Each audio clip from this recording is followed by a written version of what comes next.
अगर कुछ पुलिस वालों को छोड़ दिया जाए तो यकीन मानिए शहर में जितने भी पुलिस वाले हैं वो सभी खुद किसी गुंडे से कम नहीं। अक्सर ऐसा देखा जाता है और सुनने को मिलता है कि एक पुलिस वाला कैसे किसी गुंडे की तरह किसी आदमी के साथ पेश आता है।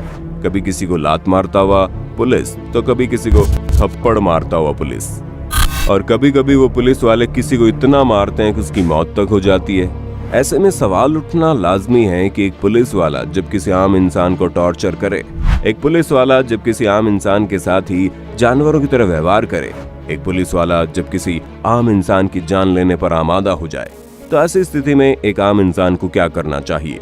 ऐसी स्थिति में हमारा संविधान एक आम इंसान को ऐसी कौन कौन सी ताकत देता है? आप में से लगभग हर किसी को जरूर कभी न कभी किसी पुलिस वालों के द्वारा परेशान किया गया होगा, और उस वक्त आपके मन में सवाल जरूर आया होगा कि एक गुंडा परेशान करे तो उसकी शिकायत तो हम पुलिस में कर सकते हैं, लेकिन जब एक पुलिस वाला खुद किसी गुंडे की तरह बदतमीजी करे तो ऐसी स्थिति में हमें क्या करना चाहिए? और आज के इस वीडियो में हम आपको इन्हीं सारे सवालों के जवाब को बहुत ही डिटेल में बताएंगे कि ऐसी स्थिति में हमारा संविधान एक आम आदमी को क्या करने की राय देता है। आज का ये वीडियो आप सभी के लिए बेहद ही जरूरी है, वीडियो को अंत तक देखना। दोस्तों, ये तो आप सभी जानते हैं कि एक पुलिस वाले का काम क्या होता है। कश्मीर से लेकर कन्याकुमारी तक भारत के छोटे से छोटे गांव में भी पुलिस वाला मौजूद होता है, ताकि वहां पर किसी भी तरीके का अपराध न हो सके।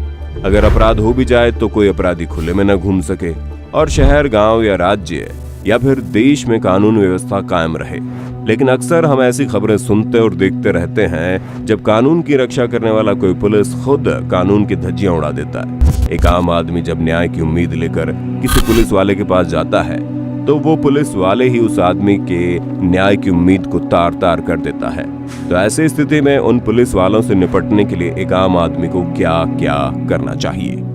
दोस्तों, अगर कभी कोई पुलिस वाला आपके साथ बुरा व्यवहार करता है, बिना किसी ठोस प्रमाण और किसी ठोस कारण के एक पुलिस वाला आपके ऊपर हाथ उठाता है और आपके साथ मारपीट करने लगता है, तो सबसे पहले आप उसके ऊपर धारा 166 के तहत कानूनी कार्रवाई करवा सकते हैं। संविधान की इस धारा की मदद से आप उस पुलिस वाले की शिकायत अपने निर्धारित पुलिस स्टेशन में कर सकते हैं। पर दोस्तों, ये आप तभी कर सकते हैं जब सच में मामला FIR का बन रहा हो। और दोस्तों, यदि कोई पुलिस स्टेशन में आपके FIR की रिपोर्ट कोई पुलिस वाला दर्ज नहीं कर रहा है तो आप न्यायालय में जाकर इस तरह का लीगल एक्शन ले सकते हैं। और सबसे जरूरी सवाल तो यह है कि जिस वक्त आपको वो पुलिस वाला बिना वजह के पीट रहा हो, बेवजह आपके शरीर को चोट पहुंचा रहा हो, उस वक्त आप तत्काल क्या कर सकते हैं? क्या हमें चुपचाप ही मार खाते रहना चाहिए?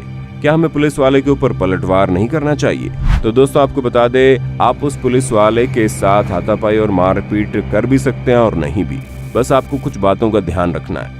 मानकर चलिए कोई पुलिस वाला आपके खिलाफ एक अरेस्ट वारंट लेकर आया है और आपको गिरफ्तार कर रहा है। अगर उस स्थिति में आप बिना वजह उस पुलिस वाले के ऊपर हाथ उठाते हैं और पुलिस वाले से हाथापाई करने लगते हैं, तो ये अपने ही पैर पर खुद से कुल्हाड़ी मारने के बराबर होगा। एक गवर्नमेंट ऑफिशियल पर हाथ उठाने के जुर्म में आपके ऊपर कई तरह की धाराएं लग सकती है, और दुनिया की कोई भी ताकत आपको इन धाराओं से बचा नहीं सकता। और दोस्तों, दूसरी परिस्थिति ये भी हो सकती है, यदि कोई पुलिस वाला आप पर अपना रौब सिर्फ इसलिए जमा रहा है क्योंकि उसे आपसे पैसे ऐंठने हैं, या उसे आपसे कोई पर्सनल दुश्मनी है और आपको काफी डरा धमका रहा है, और उसके बाद वो आपके ऊपर हाथ भी उठाता है और आपके साथ मारपीट भी करने लगता है। तो दोस्तों, आपको बता दें, इस परिस्थिति में यदि आपने उस पुलिस वाले पर हाथ उठा दिया तो उल्टा आप पर ही इंडियन पीनल कोड की धाराओं की तरह केस बन जाएगा, और फिर पुलिस वाले की जगह आप पर ही लीगल एक्शन लिया जाएगा। यानी कि आप इस परिस्थिति में कुछ भी नहीं कर सकते हैं। उस वक्त सिर्फ और सिर्फ आपको धैर्य रख उस पुलिस वाले से पिटना पड़ेगा। दोस्तों, यहाँ मेरे कहने का मतलब है, यदि आप किसी पुलिस वाले से पिट रहे हैं तो आप कानूनी तौर पर बिल्कुल सुरक्षित रहेंगे, और यदि आप उस पर वापस पलटवार करते हैं तो फिर आप पर मुसीबत आना बिल्कुल तय है। यही वजह है कि हमारे यहाँ एक कहावत प्रचलित है, कुत्ता पालो, हाथी पालो, घोड़ा पालो, लेकिन पुलिस, डॉक्टर और वकील वालों से दुश्मनी मत पालो। अब आते हैं सबसे मेन पॉइंट पर और सबसे जरूरी पॉइंट पर। अब तक मैंने आपको जो भी बातें बताई, इन सब के बावजूद भी एक अलग परिस्थिति होती है, और वो है आत्मरक्षा, जिसमें आप किसी पुलिस वाले पर धाराएं 96 से लेकर 100 तक के तहत अपनी जान बचाने के लिए, यानी अपनी आत्मरक्षा के लिए प्रहार कर सकते हैं। और यहाँ तक कि आप उसकी जान भी ले सकते हैं। पर दोस्तों, ये आप तभी कर सकते हैं जब उस पुलिस वाले से आपको अपनी जान का खतरा हो। मानकर चलिए उस पुलिस वाले ने आपके ऊपर गोली तान दी और हो सकता है अगले ही पल उसकी ट्रिगर दब जाए और आपकी जान चली जाए, या फिर वो किसी और तरीके से आपकी जान लेने की कोशिश कर रहा है, या फिर आपके किसी अंग को खराब कर रहा है। ले देकर वो आपकी जान का दुश्मन बन गया है। तो हमारे संविधान का सेक्शन 99 ये कहता है, यदि कोई व्यक्ति जो लोक सेवक या सिविल सर्वेंट है और वो अपने कर्तव्यों का सही ढंग से निभा कर रहा है, तो आप उसमें किसी भी प्रकार की बाधा उत्पन्न नहीं कर सकते, वरना आपके ऊपर कानूनी कार्रवाई की जाएगी। लेकिन अगर वही लोक सेवक आम जनता की जान के लिए खतरा बन जाए और अपने कर्तव्यों का गलत इस्तेमाल कर रहा हो, तो आप अपनी आत्मरक्षा के लिए उसकी जान भी ले सकते हैं। लेकिन दोस्तों, इस तरह के केसेस बहुत ही कम सुनने को मिलते हैं। ये एक तरह का बहुत ही रेयर केस है। और दोस्तों, एक और बात ध्यान देने वाली है कि पुलिस यदि आपकी शिकायत को दर्ज करने से मना करती है, तो आप इस बात की शिकायत सीनियर ऑफिसर से कर सकते हैं और अपनी बात रख सकते हैं।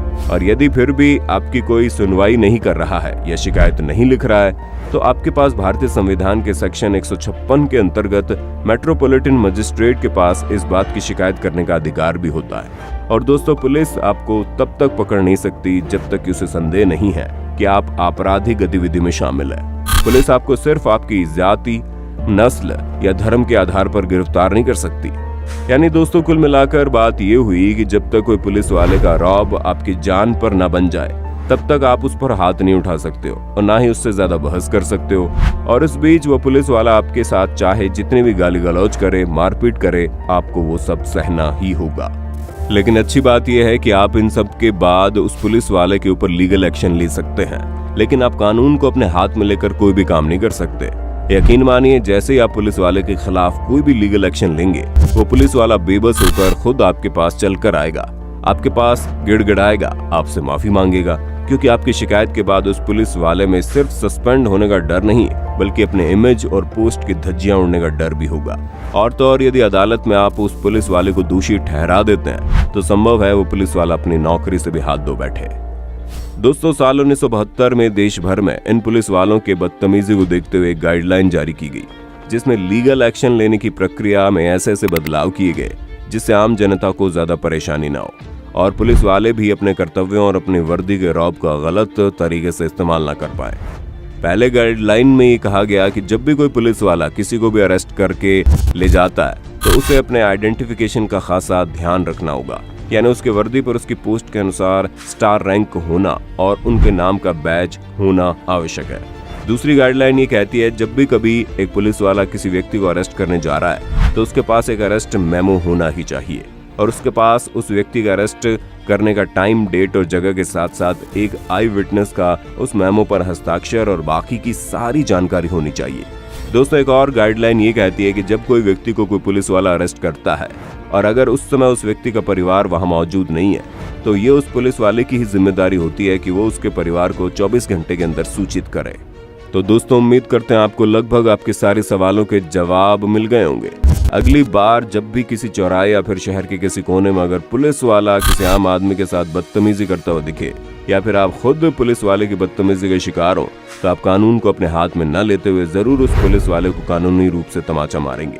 दोस्तों, आपको ये जानकारी कैसे लगी और पुलिस वालों के रौब और बदतमीजी से जुड़ी अगर कोई और सवाल आपके मन में है, तो हमें कमेंट सेक्शन में बताइए। हम अपने अगले वीडियो में आपके उन सभी सवालों के जवाब को डिटेल में बताएंगे। वीडियो अच्छी लगी तो लाइक करें, हमारे चैनल को सब्सक्राइब करके बेल आइकन को ऑन करना बिल्कुल मत भूलना, क्योंकि the earth adventure in Hindi आपके लिए हर रोज ऐसी जानकारियों से भरी वीडियोस लाता रहता है।